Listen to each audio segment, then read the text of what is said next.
Subscribers and my dear followers, आजकल जैसे कि हम देख रहे हैं कि कोरोना वायरस का इन्फेक्शन फैल रहा है।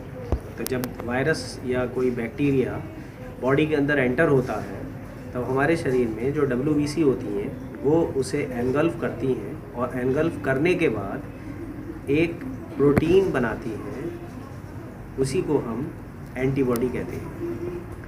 तो ये जो एंटीबॉडी होती हैं ये हमारी बॉडी में इम्यूनिटी को मेंटेन करने में और इन्फेक्शन से बचाने में हमारी मदद करती है।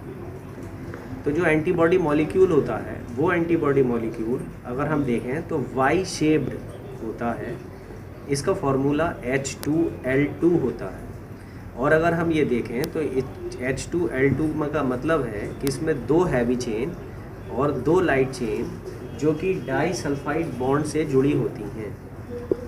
इसका सिंपल फार्मूला आप लोगों को मैं बताता हूँ इसे याद रखने का कि एंटीबॉडीज़ जो होती हैं वो 5 टाइप की होती हैं। इसे हम गैमडी के नाम से याद कर सकते हैं। गैमडी GAMDE यानी IgG, IgA, IgM, IgD और IgE। IgG का मतलब है इम्यूनोग्लोबिन G, IgA का मतलब है इम्यूनोग्लोबिन A, IgM का मतलब है इम्यूनोग्लोबिन M, IgD का मतलब है इम्यूनोग्लोबिन D और IgE का मतलब है इम्यूनोग्लोबिन E। तो देखें, अभी मैं आप लोगों को सिंपल अभी मैंने जो बताया इसको एक बार ध्यान से देखें। जब कोई एक्सटर्नल पैथोजन मटेरियल बॉडी में एंटर होता है तब B सेल्स बॉडी में एक प्रोटीन की फॉर्मेशन करती हैं, इसे एंटीबॉडी कहते हैं।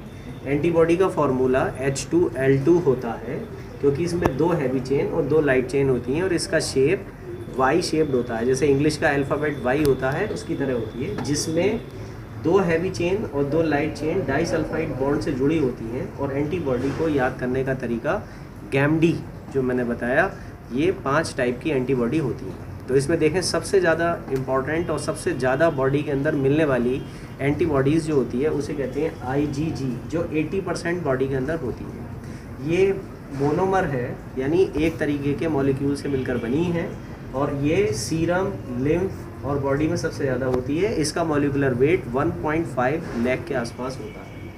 इसे मैटरनल एंटीबॉडी भी कहते हैं क्योंकि मदर टू बॉडी प्लेसेंटा ये फीटस के अंदर एंटर हो जाती है और बच्चे के जन्म के बाद तक IgG 6 महीने तक उसे बच्चे को इम्यूनिटी प्रोवाइड करने में हेल्प करती है।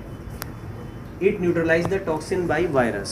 तो शरीर में जब वायरल इन्फेक्शन हो जाता है तो वायरल इन्फेक्शन होने पर जो टॉक्सिन सब्सटेंसेस होते हैं उसे IgG ही न्यूट्रलाइज कर देती है। Engulfation of bacteria by neutrophil and monocytes. ये जो शरीर में बॉडी के अंदर हमारे जो बैक्टीरिया एंटर होते हैं उनको एनगल्फ करने में भी मदद करती हैं, जिसमें हम देखते हैं कि सबसे ज़्यादा जो WBC की टाइप है वो मोनोसाइट्स और न्यूट्रोफिल होती हैं, जो पैथोजन को, बैक्टीरिया को एनगल्फ करने में मदद करती है। ये मोनोमर फॉर्म में होती है। इसके बाद आता है IgA बॉडी के अंदर 13% होती है। इसका molecular weight 1.6 lakh to 4 lakh के आसपास होता है। ये 2 एंटीबॉडी से जुड़कर या सिंगल बनी हुई होती हैं या ये ट्रिपल भी हो सकती हैं, तो इसीलिए इसे डाइमेरिक या ट्राइमेरिक भी कहते हैं। ये 2 एंटीबॉडी की फॉर्म में बनती है, इसे डाइमेरिक भी कहते हैं।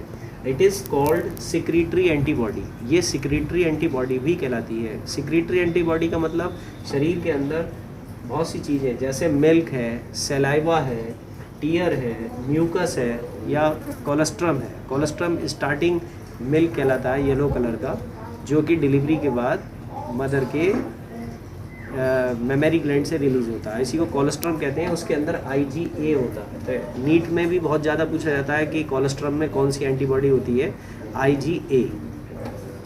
इसके बाद हम देखते हैं IgM इम्यूनोग्लोबिन M कहलाता है और ये बॉडी में 5% जो है इसका कंटेंट होता है।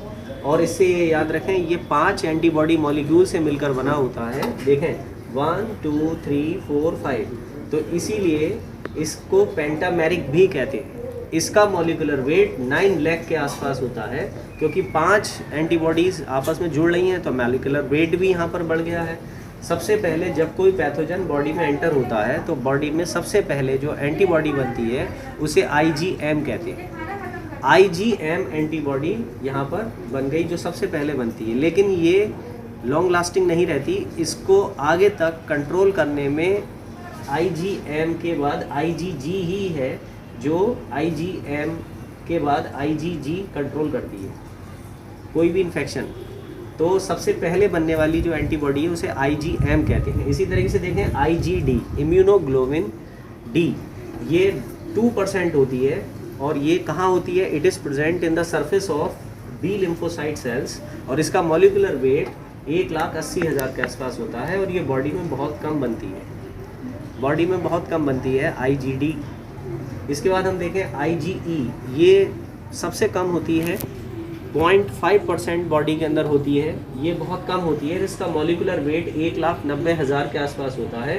बेसिकली ये देखा गया है कि जो एलर्जिक रिएक्शंस होती हैं या हेलमिंथिक इन्फेक्शंस होते हैं उनमें IgE का कंटेंट बढ़ा हुआ होता है, यानी IgE are responsible for controlling the allergic reactions and helminthic infections.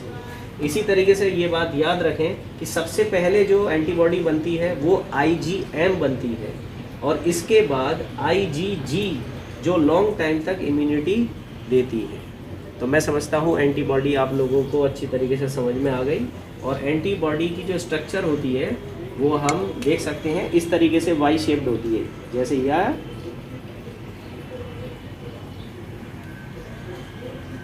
इसके बाद यहाँ हम देख रहे हैं 2 इसमें जैसे ये हैवी चेन आ गई, इसी तरीके से यहाँ 2 लाइट चेन यहाँ पर जुड़ जाती है, 2 लाइट चेन जुड़ जाती है। तो ये 2 हैवी चेन है और ये 2 लाइट चेन है जो आपस में डाइसल्फाइड बॉन्ड से जुड़ी होती है। यहाँ पर डाइसल्फाइड बॉन्ड होते हैं इस तरीके से, डाइसल्फाइड बॉन्ड यहाँ पर जुड़े होते हैं। तो इस तरीके से ये वाई शेप्ड देखने में लगती है और इसी को हम एंटीबॉडी कहते हैं।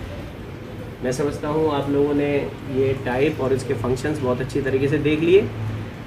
Thank you for watching my video. Thanks a lot.